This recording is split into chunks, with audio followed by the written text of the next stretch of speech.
Ушундай жагымдуу маанай менен аппагым аттуу ыры Темир Дамирбековдуку жагымдуу ырлар биздин Түз эфирде жаңыры берсин дейлик дагы. Биз эфирдик сапарыбызды алдыга улайбыз. Биринчи саатыбыздын алкагында жакшы меймандар бар, жакшы маек болот. Буюрса сиздер дагы СМС билдирүүңүздөрдү жаза бериңиздер. Анан биз болсо окуп чогуу сиздер менен жакшы маанай тартуулаганга аракет кылабыз. Негизи мынакей бүгүнкү күндө ар дайым ушул таң эртеден таңкы мейман түрмөгү бизде бар. Ошол түрмөктө мынакей бүгүнкү күндө өзгөчө, өзү жалгыз келбестен, жанына курбусун ала келген. Тактап айтканда курбусу бул аккордеону. Ал мырза аккордеонусуз, аккордеону ал мырзасыз жүрө албайт экен. Жигиттердин кара тоорусу, кыздардын жүрөгү оорусу, арген үндүү, мыкты ырчы мырза ким деп турсаңыздар, Канатбек Эрназаров бүгүн бизде конокто. Ассаламу алейкум. Ассаламу алейкум. Манагыз кандай жакшыбы? Абдан жакшы. Кандай келип алдыңыз? Жакшы, рахмат. Негизи бүгүнкү күн Канат мырза үчүн өзгөчө башталды. Өзгөчө башталды. Тагы эле бизди Тагаттан баштап эле. Заряд болду дейли. Таңкы көнүгү. Таңкы көнүгү болду. 7-чи кабатка чейин лифт турса деле мен жөөлөк чыгып, уйкумду алыша алайын деп чыккан экен. Баракелде дейли. Мана кандай жакшыбы? Жакшы, абдан жакшы. Өзүңөр кандайсыңар? Кыргыз эли менен саламдашып, амандашып алыңыз анан кийин. Саламатсыздарбы, урматтуу кыргыз элим? Амансыздарбы? Ошол сиздер менен биздин чыгармачылыгыбызды, биздин үнүбүздү, биздин талантыбызды сиздерге ушул көпүр аркылуу жеткирип турган ушул пирамиданын таңкы маанай көрсөтүүсүнө терең ыраазычылык билдиребиз. Баракелде дейли. Анан келиңиз, эми мынакей 2020-жылдын февраль айында келип олтурасыз, мынакей жаңы жылыңыз менен дейли сизди. Ушул жаңы жыл сиз үчүн кандай башталды? Жаңы жыл мен үчүн ангина менен башталды. Эшикке чыгып кардан көп жокпоңуз го. Ошо мустак суу ичип алган окшойм. Эми тамаша абдан жакшы башталды. Кудай буйрса, ушул 2020-жылда мен ойлойм жакшы ийгиликтерге жетет болушум керек депчи. Себеби дегенде көп пландарым бар. Кудай буйрса, бир 2 жаңырым чыкканы турат, Кудай буйрса, аларга килип тарттырыш керек. Ошол эми чыгармачыл инсандын түйшүгү эле ошол да. Ыр жаздырмай, килип тартмай, жакшыларды тандоо дегендей. Бирок жылдын башын ушинтип ооруп башталса, жылдын аягына чейин такыр оорубайт да. Ооба. Озун алмай. Оорубай болуңуз дейм. Айзын туура кыласыз. Анан кандай ырларды жаратып атасыз? Аккордеон менен коштогон ырларбы же эстрадныйбы? Мен негизи ушул кичинекейимден эле ушул кыяк менен ырдап көнүп калганым, мага кандай эстрадныйга такыр мындай жакшы кызыгуум жок да. Мен ойлойм да ушул Залкар Рыспай атабыздай, Саңгалы Керимбаев атабыздай, Түгөлбай Казаков атабыздай ушундай бир аккордеон менен ырдап чыксамбы деген эле ушул менин тилегим да. Ушул өзүмдүн ырымды дагы аккордеонго салып, могул эски ырларды да аккордеон менен аткаруу менен ушул эң биринчи максатым да. Демек сиздин стилиңиз ошол Рыспай Абдыкадыров, Саңгалы Керимбаевтай стилиңиз менен эстрадага чыгып келаткан чагыңыз. Азыркы тапта канча ырыңыз бар өзүңүздүн? Азыркы тапта жаздыра элекпин, бирок кагаз бетинде турат, бир 3 ырым бар. Өзүңүздүн калемиңизге таап. Өзүм калем, өзүм обона таандык. Кудай буйрса ошолорду ушул быйылкы жыл иштеп чыгайын деген бир катуу баракелде. Азыркы учурда негизи сүрсүп жаткан кез экен да, сүрсүп баягы даамынан келгенде анан элге алып чыгат экенсиз. Көбүнчө баягы өзүнчө ошол обон жаратып, жыгыр жараткандан кийин баягы өзүнө ишенбестик болуп, ичине ушуну алып чыксам, башка ырларга окшош калабы деп ойлонуп отуруп, бирок алып чыккандан кийин элдин жүрөгүнө батылей сиңип кетет экен да. Ошондой болот деп ишенели. Кудай буйрса, мен деле ошо. Көбүнчө мынакей сөздөр өзүңүз айтып калдыңыз, аккордеондун такыр колуман түшүрбөй, ошол улуу Залкар адамдардай ар дайым ушул аккордеон менен жүрөм депчи. Анан айта кетчү нерсе көбүнчө ушул эстрадага аралашып, элге тааныла баштагандан кийин аккордеонду мындай эле окуп экен да, бүт мен өзүм эле чыгайын депчи. Сизде андай ой? Жок, менде андай ой такыр жок. Мен эгер андай ой болгондо мен эчак эле эстрадныйга кетип калмак. Менде андай ой жок. Мен ушул кичке кезимде ушул кыякты үйрөндүм, анан чоңойгондо ошого үйлөндүм деген. Ушуну кучактап эле жүрөбүз азыркы кезге чейин. Аккордеондон башка канча дагы кайсы аспаптарда ойнойсуз? Комузду үйрөндүм. Комуз, Анан гитара, синтезатор. Эми бир презентация кылып сизди эфирде жаңы көрөрмандарыңыз пайда болот болуш керек. Бир сизди презентация кылып бир жагымдуу ырлардан уксак бир сон жарашканы турат. Жакшы болот. Ага чейин бул жакта СМС билдирүүлөр бар экен. Канатбек мырза даярданганча окуй кетели. Ерлан, Нурлан кандайсыңар? Өтүп кеткен жаңы жылыңар менен. Өткөндө жок, жаңы кирди, жаңы жылга дейли.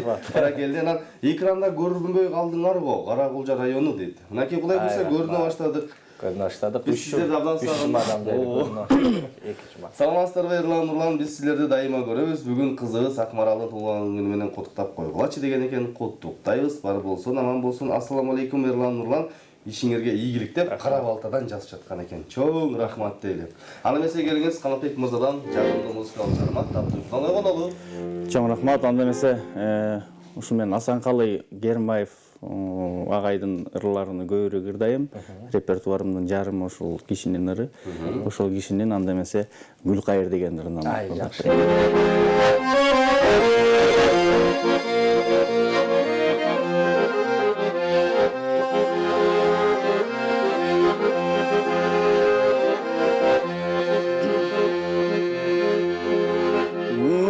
Көл сага барам деп ырыска бүтсө жагар деп ойлогон эмес экенмин өзүңдү күндө көрөм деп ойлогон эмес экенмин өзүңдү күндө көрөм деп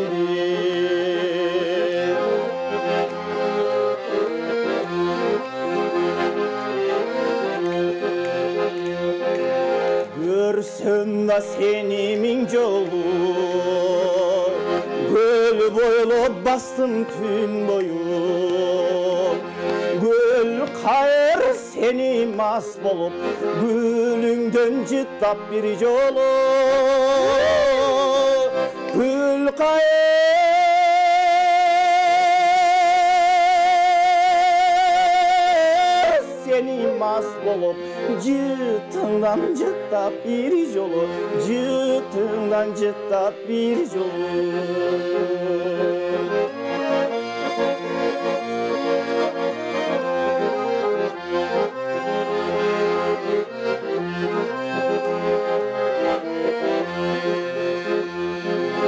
Dartma daban et albay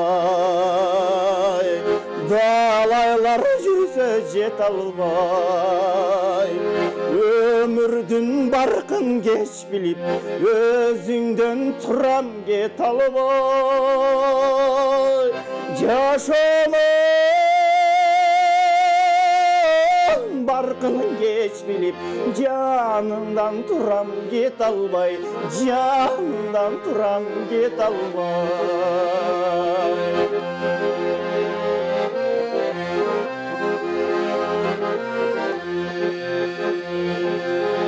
Күгүнгө толгон кечимдин Күгүн кайда кетирдин Гүлкайыр гүлүм кош эми Гүлүңдү үссөм кечиргин Gülkayır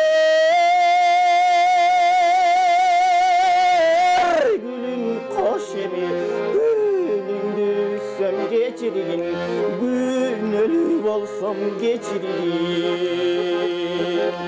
Gül kokşoş canım koş emi Günölü bolsam geçirgin Gülüngdü üssöm geçirgin Ай баракелде, кол чоболор болсун. Кандай сонун керемет үн дейли. Негизи таң эрте кантип үндү ойготосуз? 7-чи кабатка чейин көтөрүлөм дейсизби? Мен Келатканда эле көнүү болуп келиңиз ба атайын? Жок, мен 5:30 турдум атайын. Атайын. Ооба, 5:30 туруп. Себеби дегенде үн дагы адам сыяктуу эле. Койгонуш керек. Ооба, койгонуш керек. Мен 5:30 туруп, кичине разминка кылып, ошентип үндү койготуп анан келдим. Болбосо үн жанагы гарылдап чыкпай калат ырдаганда. Жогорку бийик чыкпай калат. Демек сиз атайын бир жерлерге чакыруу келгенде атайын аны бир 2 саатка эртерээк туруп, үндү тарбиялап, даярдап Эми 2 саат болбосо да 1 саат. 1 саат. Ошондо 1 сааттан бери баягы үндү кантип ойготосуз? Ырдайсызбы? Ырдайм, ооба. Суу ичесизби же чай ичесизби? Ырдайм, суу ичем, ырдайм, анан мустак суу ичпеш керек. Жумуртка Жылуу так суу. ичпейсиз? Жок, жумуртка ичпейм. Коңшөндүктө турат калды. Сарысы көрүнүп турат. Албеке тарс эткени бар, тамаша дейт. Тамаша дейт. Анан көрмандар билбейт кайсы жерден колуну болосуз, өзүңүз жөнүндө да айтып кетсеңиз. Мен Баткен областына караштуу Лейлек районунун Көкташ деген айылынан болом. 86-жылы ошол айылда төрөлүп, 11 жыл ошол айылымда мектепте окуп, билим алып, андан кийин кадимкидей ошол элдин агымы менен шаарды көздөй ички мигрант болуп келген колонмун десең. Мектеп убагында эле аккордеон ойночу элеңиз? Ооба. Мен ошол 7-классымдан баштап үйрөндүм го дейм. 7-8 классымдан баштап ушул кыякты үйрөнүп, эми такыр абдан жакшы үйрөндүм дей албайм эми. Мен эле ойнойт болчумун да мектепте. Ошол. Ошондо жакшы канча жашыңыздан баштап ойноп баштадыңыз ошондо?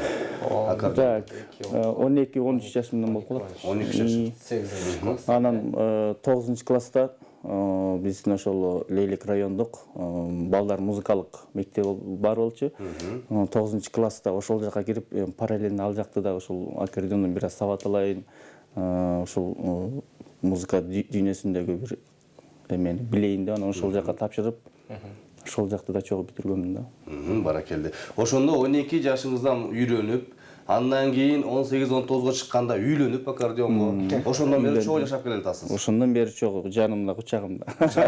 Анан жаныңызда жаткан жеңекеңиз, жубайыңыз тарынбайбы? Жок, тарынбайт. Жото мени карабай калдың деп. Көнүп калат да. Баракелде. Биздин негизи көрөрмандарыбыз абдан тарынчакта убагында баягы СМС билдирүүлөрдү жеткирип койсок, меникин окубай койдуңуз го деген СМС билдирүү көп келе баштайт. Андыктан жаңы баштайлы. Саламатсыздарбы? Мен сиздерди аябай жакшы көрөм. Жалал Абад облусу Аксы району Кызыл Кол айылындагы Барпиева Шаркандын мүчөлүү жылы чычкан жылы 85 жашы менен жана Барпиев Конушбектин 88 жашы менен куттуктап, узун өмүр, ден соолук, эч качан оорубай, жалаң гана балдарынын небере чөбөлөрүнүн урмат сыйына ээ болгон жакшы карлыктын доорун сүрүп, 100гө чыгышсын. Таятам тайнемди эң жакшы көргөн небереси, куттуктап жазган чаттагы небереси Сауле дептир. Мынакей өзгөчө таң атпай жазган экен, анан тагын атып. Узун бир СМС жазыптыр, эринбей. Үнүңө баракелди, сонун ырдайт экенсиң. Бар бол алтын балам, Асанкалы өлбөптүр, Каракулжа району деп жазып ийген экен. Чоң рахмат, чоң Эң сонун рахмат. СМС билдирүү. Салам Эрлан Нурлан, ишиңерге ийгилик, программаны мыкты алып барасыңар дептир. Ай рахмат дейли. Саламатсыздарбы Эрлан Нурлан, силерге келгенде Пирамида канал жаркырап турат. Мен ушул каналды дем алыш күндөрү калтырбай көрөм. Ишиңерге ийгилик, силерди сүйүп көргөн Сузак районунан Жипар эжеңер саат 11ге чейин силер алып барасыңарбы деп СМС жазып ийген экен. Ооба, алып барабыз. 11ге чейин алып барабыз, буюрса. Жипар эжеге дагы салам болсун, ысык салам. Мынакей биздин катарга жаңыдан кошулуп жаткан теле көрүүчүлөр болсо, ободо таңкы тамаша көрсөтүүсү анын кадырлуу коногу, аккордеонду мыкты үйрөнгөн, андан кийин үйлөнгөн Канатбек Ерназаров агабыз бүгүн бизде конокто. Мана жакшы эле буюрса. Мана абдан жакшы, абдан сонун. Эмнегедир бүгүн өзгөчө деп. Байрам. Баракелде. Мен билгем ушул бүгүн алып баруучулар Эрлан менен Нурлан болуш керек. Себеби дегенде дем алыш күндөрү ушул экөө алып барат эле деп ойлогом. Силер эфирде болгондо абдан кызыктуу эди. Мен да көрөм да силердин эфириңерди. Оюңуз оңунан чыккан экен деп буюрса ойлогом. Эшикти ачканда эле 2 жылдыз жаркырап көзүм орун. Бүгүнкү эфирибиздин темасы кандай эс аласыз? Меймандарыбыз дагы, көрүүчүлөрүбүз дагы жаш керек болчу. Андыктан сиз кандай эс аласыз? Негизи эс алууну кантип өткөрөсүз? Кыш мезгилинде өткөрөсүзбү көбүнчө, же жай мезгилинде, же уктап өткөрөсүзбү эс алууну? Негизи көбүнчө адамдар, мисалы үчүн чет өлкөдө баягы тоого чыгып, өзүнүн жанын өзү кыйнап дегендечи ошентип рахат алат экен. А биздин кыргыздардан көбүнө сурасаң, мен уктап калсам эле жакшы эс алып алып элем дейт да. Сиздики да балким ошондойбу? Же мен уктаганга анчалык деле жокмун. Анчалык деле жалкоо эмес. 5 жагында турган адам. Ооба. Мен ушул үй жумуштары менен алек болгонду жакшы көрөм, ушул дем алыш күндөрү. Анан чет өлкөгө деле чыкканга калоо жок. Кыргызстан керемет кооз жер абдан. Керемет абдан кооз жер. Жайында көлгө барып эс алам. Күн абдан ысып кеткен учурда аларчага чыгып бираз эс алам. Ушу Баккенде чоңоюп атканда жаш кезде кантип ойноп эс алып жүрөңүз эле? Кандай оюндар бар эле? Мисал үчүн мен көлдө чоңойгом, көлгө түшүп чабуу. Мисал үчүн аркы жакта тиги Жалал Абадта жүргөндө тоого чыгып эс алышат экен. Биздин айыл деле тоолуу болгондуктан биз деле тоого чыгып эс алганбыз.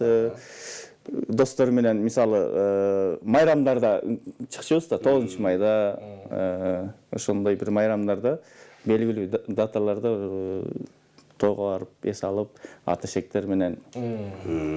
Өрүктөрдөн терип да Жүрөр жешип кетели өрүк зарыга деп атат деңиз. Баракелди. Негизи анакей мен кесиптешим айтып калды. Биз бала кезде көлдө чоңоюп, көлдө түшүп, көлдүн планын толтуруп, көлдү көрөйүн деген көзүм жок. Демек негизи көлдүктөрдөн сурасаң ошондой го. Быйыл жото көлгө түшпөй калдык депчи. Жок, барып эле ошол жака барып дем алып эле кайра келип. Кайра келип каласың, түшпөй эле. Баракелди. Анда эмесе келиңиз, сизден дагы бир музыкалык чыгарма күтөлү. Кыргыз элине жагымдуу обоктурлардан созолу келиңиз. Созолем бүгүн атайын келдик. Атайын Нурдайын деп келгенин ырдатыш керек сизге. Кайрылуу ушул Асанкалы Керимбаев атабыздын Акинге деген урматтап берейин,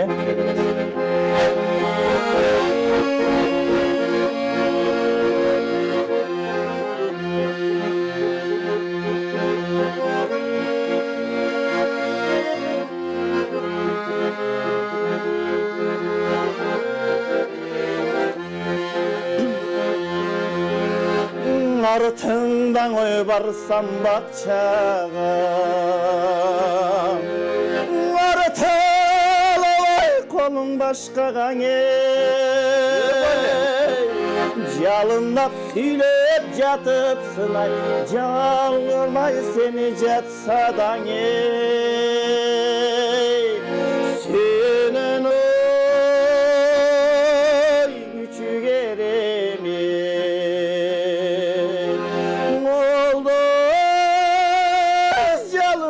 eкен başka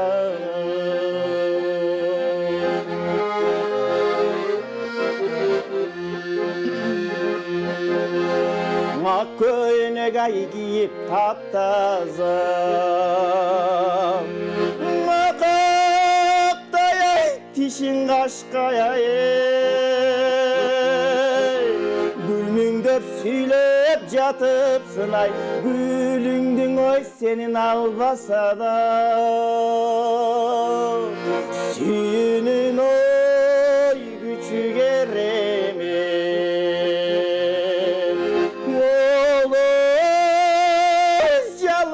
tekeni başkana Hay başkana başkana Hay başkana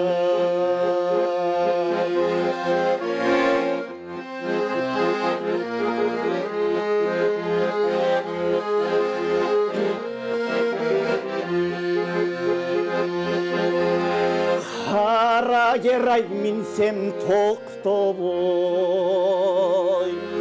Ay kaptalga delem malım ottoboy de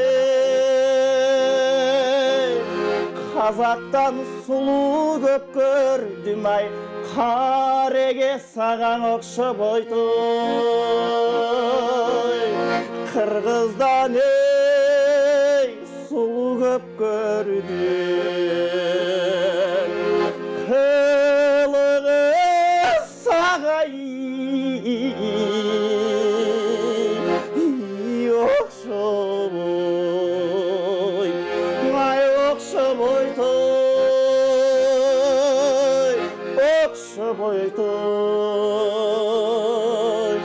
ай ошол ай такыр окшобой. Баракелде. Кандай соны негизи Нурландын сүйүктүү жеринен бүтүрсүң. Нурлан ушул жерлер көбүнчө жагат. Келген аккордеончу агаларыбызга ийет жер. Ушул жер рахат алат да, жык меникиндей беттелечи. Баракелде. Эң соны жакшы ырлар жакшы бүтүш керек. негизи ушундай болуш керек. Жакшылар жакшы бүтүш керек. Азыр ушу аккордеондун коштоосунда баш аягы болжол менен канча ыр билесиз? Ошону такыр өзүм да эсептеп көргөн эмесмин, бирок ушундай жана ырдап атканда эле өзү келе берет да. Ырлар келе берет, бирок репертуарымда кимдин ырлары бар экен, аны билбейм мен. Бирок канча эсебин билбейм да. Себеби ар бир жерде ар кандай ырлар ырдалып калат да. Жанагы чоңдор отурган жерде баягындай азыркыдай ырлар ырдалат, анан жаштар отурган жерде жанагыдай жеңил желпи ырлар дегендей баягы шаңдуу. Ушундай. Тийишме ырлар, болжол менен бир 200-300гө барат болуш керек. Жа, 150 дейли. Баракелде. Өзүңүз ыр жазасызбы? Обон ыр. Мен ушул 2000 канчанчы десем, мындан бир 5 жыл мурда Раматыл апам дүйнө салганда, ошондо абдан бир апама мындай апам сагынып, ошондой бир апамды эскерүү деген ыр жазганмын өзүм. Ошол бир күн уктабай, кыякты колума кармап алып, ушул таң аткыча ошол бир кайрык такыр кетпей койду эсимден. Башка кайрык салайын десем да ошол кайрык эле кайра эле ошол нотага түшөт да. Анан ошентип ошол биринчи обон чыгарып алып, анан кийин сөзүн жазып, ушул 5 жыл мурда ушул биринчи ырым. Бирок элге чыгара элекмин, ошол мен эми бир-бирден чыгарбай ушул бир баары чогулганда бир 3-4 ырды чогуу чыгарайын деген альбом бар да. Альбом. Көбүнчө ошол обончу ырчылардын баары тең баягы ыр жазгандан кийин өзү ырдап көрбөстөн биринчи сунуштап көрөт экен го. Мен ырымды ырдап көрбөйсүңбү? Кандай болот деп. Сизде ошондой сунуштар болчу беле? Жок, андай болгон жок. Андай болгон жок, Өзүңүз ушинтип ойлойсузбу, ушинтип берсем депчи, ырларыңызды? Ойлойм. Ойлойсуз, баракелде. Бул жакка дагы СМС билдирүү келип жаткан кездери четтен жаңырталы. Чалып да жиберишкен экен. Саламатсыздарбы? Мен ошол Канатбектин бир тууган жеңеси болом. Иниси Бектургандын атакесинин туулган күнү менен куттуктап бир ырдап койсунчу, ишиңерге ийгилик каалайм деп. Атым Гүл Барчын деген экен. Рахмат сиңе. Ооба. Пирамида каналынын жамаатына кутмантан каалайм. Биздин салам алыскы Аксы Сары Челек айылынан Эрлан Сураныч Баткендик жигит Орозбек Сапаровдун ырларынан бир шиңил таштап койсунчу, биз дасторкондобуз деген экен. Тамагыңыздар таттуу болсун дейли. Караңыздар, сизди кыялдануу менен тамактанып олтуруп угуп жаткан кездер экен дейли. Рахмат. Саламатсыңарбы? Пирамида каналы Канат иним сага ийгилик, сени жакшы көрөбүз. Айылдаштарга арнап бир ырдап койчу эжекең Кымызай Азимова дептир. Баракелде. Котман таңыр менен балдар, биз алайкуудан жазып жатабыз. Асанкалы Керимбаевдин ырларынан дагы бир ырдап койсунчу деген экен. Мынаса кетти. Салам таңкы тамаша, бул биздин жердешибиз, биз аябай сыймыктанып, мазза кылып көрүп жатабыз. Үнүңө береке деген экен. Саламатсыздарбы Эрлан Нурлан, менин мамам ырысты мүчөл жашы менен куттуктап коесуздарбы? Ат башыдан чоң салам дептир. Нурлан Эрлан силерге ийгилик дептир. Өзгөн райондагы Зергер айыл өкмөтүнө караштуу Алтыбай айылында жашаган иним Нуралиев Алмазды бүгүнкү туулган күнү менен куттуктап, ден соолук, бала чакасы менен тынч болушун тилеп, эжеси мен Самара 41 жашка чыгууда деген экен. Чоң рахмат. Анда эмесе келиңиз. Бардык эле күйөрмандарыбыз азыркы тапта дасторкондун үстүндө чайдан ыртап, жаңыдан туруп, каймакка салып, жеп олтурган учур. Негизи биздин аудитория 45 жаштан 85 жашка чейин. Мынакей сиз дагы ошол биздин аудиторияга ылайыктуулардан ырдап жаткан кезиңиз. Балким. Биздин режиссерибиз 30 жаш. Жайна Темиркулов айтып атат. 30 жаштан жогору экен. Демек келиңиз. Чоң рахмат. Анда эмесе туулган күн ээлерине Баткендик менин жердештерим Оразбек Сапаровдун бир ырын айнап атат. Анда бир аткарып берейин, ошол байкебиздин бир ырын, Темирди ысыгында чап дейт, баягы суранган учурларда ырдап берели. Жаз гүлүм деген ыры бар, ошону аткарып берейин эми.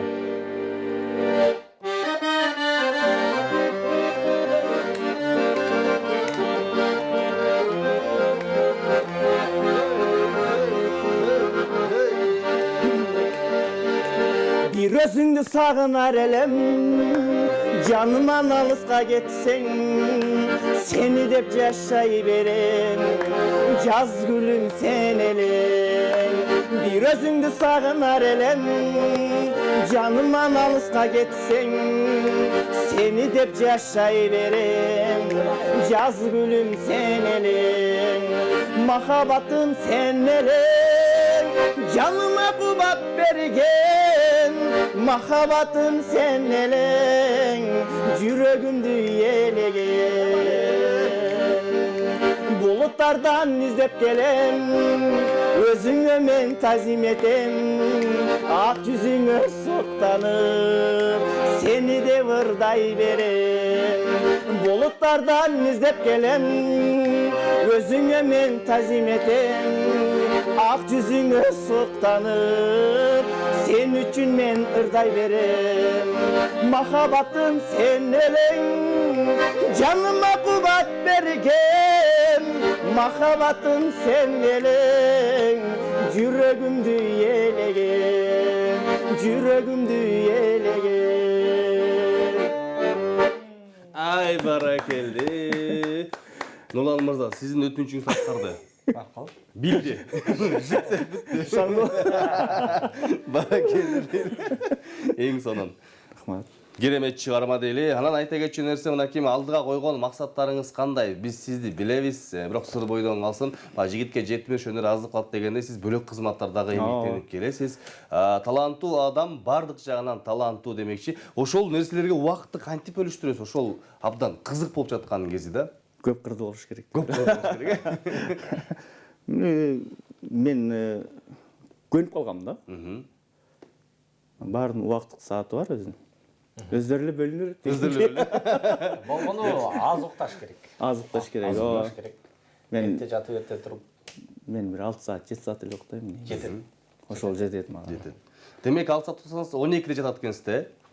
12-де жатып таң ата 5-те турсаңыз жетет экен да сизге. Жок, негизи бүгүн 5-те турдум да. Кичине үйүндө түстөйүн деп, болбосо 7-де турмакмын. Силер ушинтип эле акырын мен сырларын билип аласың. Биздин кызмат ушундай. Билиш керек деп. Баракелди, бул жака да келип атат. Бали азаматсың, Лейлектин колуну апаңа арнаган ырыңды да ырдап койчу суранам деген экен. Саламатсыздарбы, неберем Умарбектин туулган күнү менен коттуктап коесуздарбы? Сураныч ишиңизерге ийгилик, чоң атасы Улукбек дептир. Иним азаматсың дептир. Саламатсыздарбы, таңкы тамаша алып баруучулар Кара Суу районуна караштуу Панандан Арал айылынан боломун. Москвада иштеп жаткан уулум Жолболдуга өтүп кеткен туулган күнүнө арнап бир ырдап койсунчу деп апасы Сана бар дептир. Алдыңкы мүнөттөрдө ырдап берет. Буйрса. Биздин көрөрмандар негизи ар тараптуу таланттуу, англисчеде жазып hello деген экен. Hello дейли. Жакшы. Саламатсыздарбы, менин бүгүн туулган күнүм эле куттуктап койгулачы, атым Акмарал, Ак Суу району, Кереге Таш айылы дептир. Калыс Жакыповдон туулган күн деген ырын ырдап бериңизчи деген экен. Жакшы, жакшы. Өзү суранып аткандан кийин буйрса куттуктай Акмарал, Ооба, Акмарал. Акмарал туулган күнүңүз кут болсун. Ак Суу району экен. Ак Суу районунда жашап жаткан Акмаралды туулган күнү менен куттуктайбыз. Өмүрүңүз узун болсун. Туулган күнүңүздү биздин түз эфир менен баштаганга биз аябай кубанычтабыз. Жакшылыкта, аманчылыкта, токчулукта үй бүлөңүз менен бүгүн жакшы өткөзүңүз, туулган күнүңүз кут болсун. Анан айта кетчү нерсе, жаңыдан ушул ыр жазып баштадык, клип тартайын деп жаткан кезинде деңиз, ушул кайсыл жылга такап жаткан кезиңиз? Ушул 2020-жылдан баштасамбы деппи? Ушул жылы мен уже тартышым керек. Тартышыңыз керек. Ошентип 3 жылдан бери айтам. Айтасыз. Такыр эле тиги жумуштан бошобой, тияктан бошобой эле. Чыгармачылыкка мындайча айтканда бир аз азыраак убакыт бөлүнүп атат. Азыраак бөлүнүп атат. Себеби өкмөттүн жумушу болгондуктан ал жак бир аз көбүрөөк убакыт бөлүнүп атат анан. мен ушул ойлоп атам, быйыл Кудай буйрса колдон келишинче ушул чыгармачылыкка көп убакыт тап, басым жасап, ушул могул клип канаткы дегендей болсун дегендей. Жаз чыкпай чыгып калсын эми клиптер. Жок, мен ушул марттын ортолорунда Неге сиз жок дей берсеңиз 2021-ге кетип калабыз го. Негизи Нурлан айткан нерсенин баары болуп кетчү эле да. Балким жазга жетпей чыгып калар. оозуң амай. Кудай буйрса. Жакшы. Келсем дагы сизден сураналы жагымдуу музыкалык чыгарма.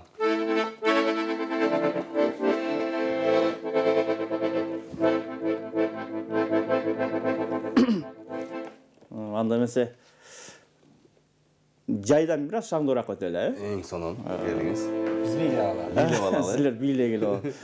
Баягында төлөгөн иним келгенде абдан бийлеп отурдуңар, ошону көрдүм да. Ошондой бийлеп бергилечи дейсиң. Бийлейли келиңиз. Бекбарбиевден суктанам дегенди Эң ырнатат. сонун чыгарма.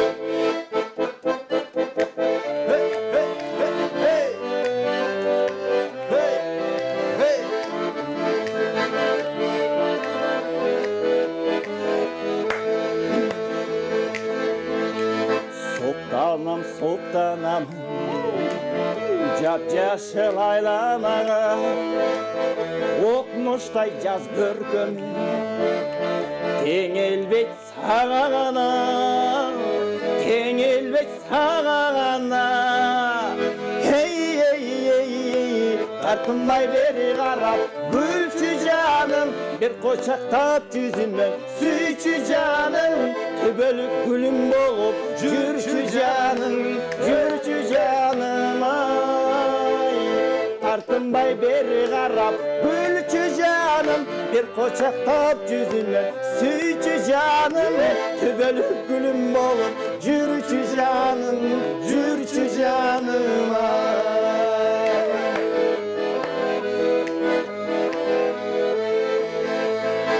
Аралап жашы бердим, келесиң сен жаныма, сезимиң уялыңкы, сезилет мага гана, сезилет мага гана.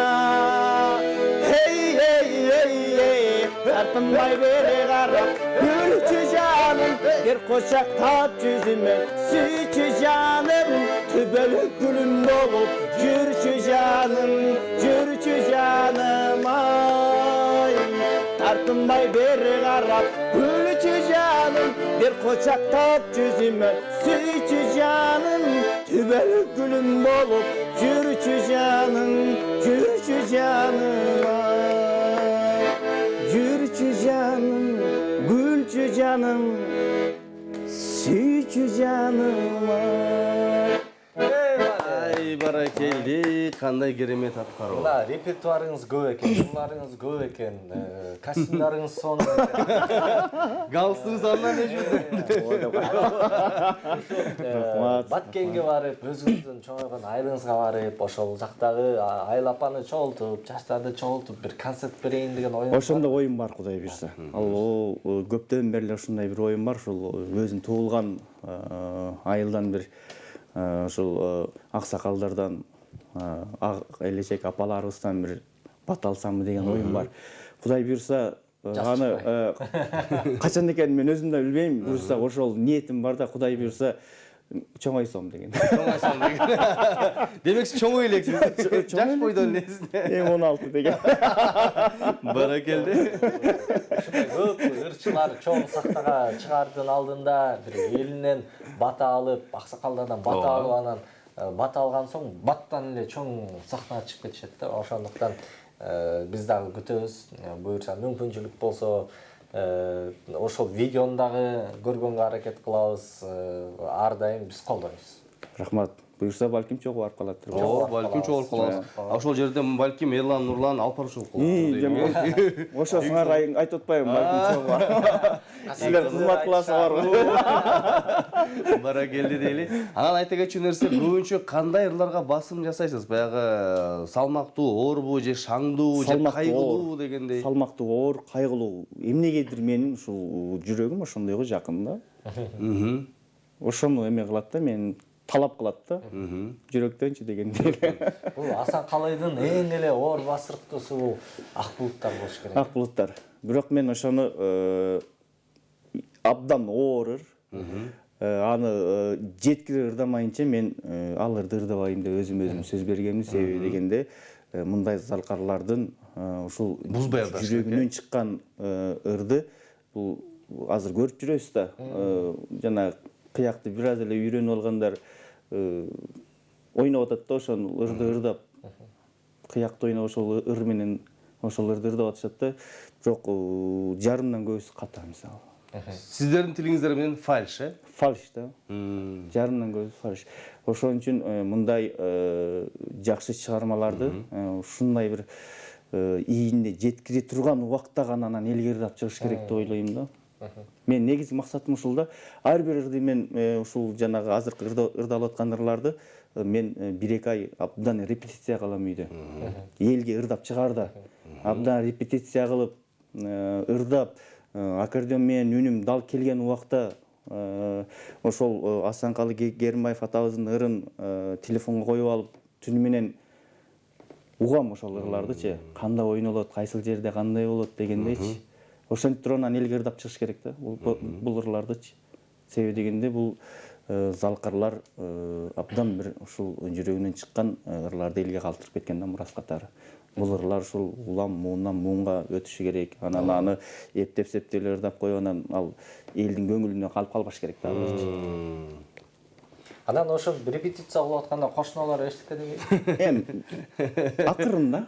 Таң атканга чейин репетиция кылып атканда. Акырын. Акырыныңыз бар. Сос жерлерди акыр сос коесуз. Эң сонун негизи музыкалык бириңиз барбы же Кудай берген талант? Бул меники Кудай берген талант. Менин атам миниси музыкант. Айылда. Мектепте иштейт. Анан мен эле биздин үйдөнчү. Анан Мирас Раматылык апам ырдап калчу. Башка эч ким жок. Ошондуктан бул Кудай берген талант болуш керек. Себеби аккан арыктан суу агат дейт. Кээ бир ырчылардын апасы же атасы ушул таланттуу деп айтып жүрүшпөйбү? Меники андай эмес да. Биздин үй бүлөдөн ушул мен гана ырдап калдым. Эң сонун. 8 бир туугандын ичинен. Ушуну баягы жөн эле көз жазымда калтырбастан баягы дасыккан ырчы катары же аткаруучу же аккордеончу катары окуйн деген ниетиңиз барбы азыркы учурда? Бул Кичине болсо дагы музыкалык билим алып коюп депчи. Окуу жашкарга карабай. Кудай буйрса быйыл тапшырайын деген оюм бар. Быйыл ушул Бейшеналиев атындагы музыкалык окуу жайга тапшырып, билим ушул музыкалык бир аз болсо да билим алып алайын деген максатым бар. Себеби бул билим алыш керек. Албетте билим керек. Билим керек. Эң сонун. Бул жака да SMS билдирүүлөр бар, жаңыртып кетели. Саламатсыздарбы Эрлан Байке, Нурлан Байке, кандайсыздар? Көптөн бери көрүнбөй калдыңыздар го. Биз сиздердин алып барганыңыздарды аябай жактырып көрөбүз. Абдан шаңдуу алып барасыздар. Биз сиздерден суранарыбыз, азыркы учурда Москвада жүргөн Эркин Жездемдин кечээки өтүп кеткен туулган күнү менен коттуктап коюңуздарчы. Жездеме биз үй бүлөлүк бакыт, бактылуулук, үй бүлөсү менен өмүрлөрү узун болуп, ден соолукта болушсун, аман-эсен кайтып келишсин деп чоң кеминден Каралдөө айылынан жазып жатабыз дептир. Эркин Жездеңиздин туулган күнү менен коттуктайбыз, аман-эсен келип алсын дейли. Сиңдимдин туулган күнү менен коттуктап койгулачы, тамашага да саласыңарбы деп өзгөчө жөнөткөн экен смайлик. Жакшы, тамашага алдыңкы мүнөттөрдө өзү такы тамаша. Ооба. Бул жакта дагы SMS билдирүүлөр да келип жаткан кездери жаңыртып баштайлы. Кутмантаң пирамида ишиңиздерге ийгилик, талантың ташкандай берсин балам. Бүгүн неберем Аселя 7 айлык болду, ошого арнап ырдап берсеңчи деген экен. Алдыңкы мүнөттөрдө. Салам Эрлан Нурлан, мен кызым Нургүлдү мүчөл жылы менен коттуктап ырдап берсинчи дептир. Алдыңкы мүнөттөрдө ырдап берет дейли. Салам Эрлан Нурлан, ишиңерге ийгилик. Сиздерди таштап жумушка да баргым келбей жатат дейт. Мен базарда сатуучумун, буйрса кечке маанайым 5 болот. Сиздерди жакшы көрөм, Жалал Абад шаары деген экен. Эжеке, бүгүн дем алыш барбай айламайбыз. Эрлан, Нурлан кандайсыңар? Маанайыңар жакшыбы дептир. Жакшы. Эң сонун. Силер кайда жүрдүңөр көпкө көрүнбөй? Келишиңер менен. Силерди аябай күттүм. Ырчы балага ийгилик дептир. Рахмат. Биз негизи эс алганды аябай жакшы көрөбүз, эс алып жүрдүк десек. Анан бүгүнкү күндүн темасы эс алууну кантип кайдан өткөрөсүз, ошолор туурасында да жазып кетсеңиздер болот. Биз түз эфирден жаңышканга даярбыз деп. Көп киши жазбай атат, эс албайт окшойт. Алар бизди көрүп эс алган жакшы көрөт да. Биздин СМС'лерди окуганда ошондон рахат алат дейлик. Баракелде. Жакшы, эми Мен унутуп калбадыңар. Табашы. Канатбек иним ийгилик сага Фархат акең деген экен. Бул жакта Рахмат, рахмат. биз баары көрүп жаткан учур экен, эфирибиз аягына чыгып баратат, бир ырдакканга жетишип калат окшойт. Ооба. Чоң рахмат. Айылдан кеп салып калдык.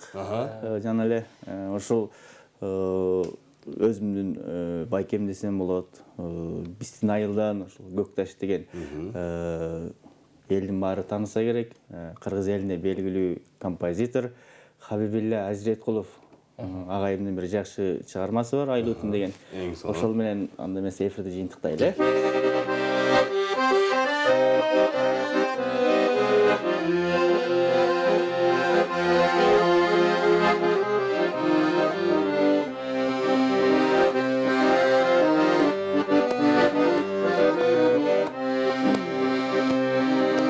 Жүзүңдүн айдын жер аймалап,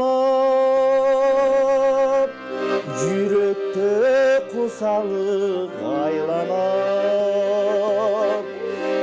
теңай кайрылып келсеңчи, ай менен сырдашкан махаббат. Теңай кайрылып келсеңчи, ай менен сырдашкан махаббат.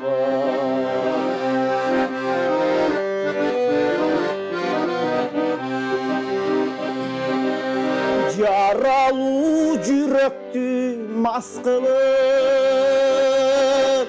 жанында жүрсөң сен каткырып, кечеки кыялдар бүгүн жок, кеткенсиз бурганак сапырып, кечеки кыялдар бүгүн жок, кеткенсиз бурганак сапырып.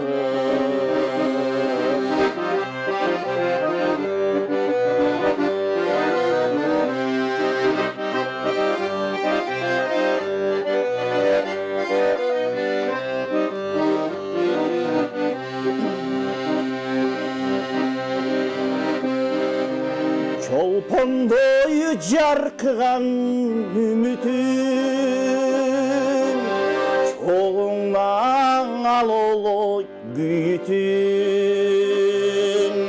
жүрөктө биригип сыр чечкен,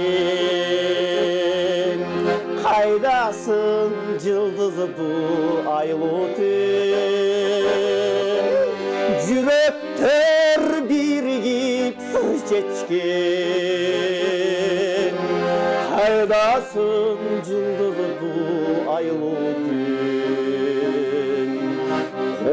Кош бол жаным өмүр азыгы, боздоп калдың аруу тилектер, болбосо да жүрөк жазыгы. Кош бол айлуу түн. Эң сонун аткаруу. Эң сонун. Айылга дагы баягы кыялдануу менен көз чаптырып келдик окшойт, Айылга барып эс алып келгендей болуп калдык. Ошондой эле болду, Өзгөчө. бир аткарылбаган кыялдарыңыз барбы? Аткарыла элек. Ишке ашканбы же кыялбы? Кыял. Сиз кыялданат го, балки ушинтип жумуштан начальник бөлүм башчы болуп калсам сонун болот эле деген сыяктуу ушул кыялданасың да отуруп алыпчы. Же болбосо баягы кыргыз элине баягы өзгөчө клип тартып аткарып жаратсамбы деген сыяктуу. Эми мындай да кыялдын түбү жетпейсиң да. Кыял деген абдан көп да. Кыялдана бересиң. Кыялдана бериш керек. Ооба. Бекер. бекер. Мүмкін беріп қалады, Қытайдан сұрасаң жел депші. Баракелде. Эми эфирибиз сиз менен кереметтүү ырлар менен, ыргайрыктар менен, маек менен сонун болду. Көз ачып турганча Кантип өтүп кеткенин да билбей да калдык. Өзүмө да сезилбей калды. Сизге эркин микрофон болсун, каалаган темада салам айтып, рахмат айтып. Чоң рахмат. Биринчиден Ерлан, Нурлан, силердин режиссеруңар Жайна. Мурда балдар эле дос болчу, азыр кийинки күндө кыздар да дос боло баштады. Жайна досума чоң ыраазычылык билдирем, терең ыраазычылык билдирем. Ушул жалпы эле Пирамида каналынын жамаатына, анын ичинде сиздерге терең ыраазычылык билдирем. Чоң рахмат. Ишиңерге ийгилик. Абдан жакшы алып барасыңар. Мен ар дайым көрөм силердин алып барганыңарды. Мындан дагы такшалай бергиле, Кудай буйрса, чогуу айылга барып караганда ушул мен концертин жакшы алып барып. Анан ушул кыргыз элибизге тынчылык эле каалайм. Тынчылык. Элим тынч болсун, жерибиз тынч болсун. Анан ушул учурдан пайдаланып, кече күнү ушул атакем туулган күнү Эң сонун өттү. Ушул атамды куттуктап кетейин. Ата биздин маңдайыбызга ар дайым бар болуңуз, көп жашаңыз, оорубаңыз, биздин төрүбүздүн көркү болуп эле жүрө бериңиз. Эң сонун. Сизге чыгармачылык ийгилик кааламакчыбыз. Мынакей кыялдар абдан көп. Кесиптешим айтты, бекерле кыялданып жүрсөң болот деп. Ошол бекер кыялданып жаткан ойлоруңуздун баары тең орундалып, ушул 2020 жыл сиз үчүн ийгиликтүү жылдардан болсун демекчибиз. Рахмат, айткандар келсин. Ошол бир ордунда турбастан мынакей эки кызматта тең, ошол эки өзүңүз жактырган кызматта тең ийгиликтерге жетишип, ушул кыргыз элине жереген, салымыңыз тийген мыкты мырзалардан болуп жүрө бериңиз демекчибиз. Чоң рахмат. Биз болсо эфирдик сапарыбызды алдыга улайбыз дагы. Биринчи саатыбызды жыйынтыктап дагы экинчи саатыбызга, үчүнчү саатыбызга дагы кадам таштайбыз. Биз менен болуңуздар. Кызыктуу маек, жакшы адамдар, мыкты ырчылар келмекчи. СМС'терди билдирип, жаздырып олтуруңуз.